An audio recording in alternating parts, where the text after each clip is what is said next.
Sa Cotabato City, 2 individual ang nadakip matapos mahulihan ng pinaniniwalaang ilegal na droga sa isinagawang routine patrol ng otoridad. Ang blotter sa report.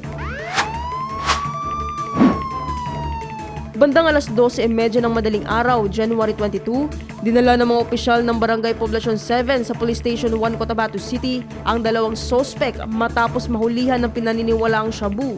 Habang nagsasagawa umano ng routine patrol ang mga barangay officials sa kanilang area of responsibility, namataan nila ang mga sospek na nakatayo sa isang madilim na eskinita sa Purok Mapayag. Nang lapitan ng mga opisyal, nagtangka umanong tumakas ang mga sospek dahilan upang sila ay habulin at tuluyang maaresto.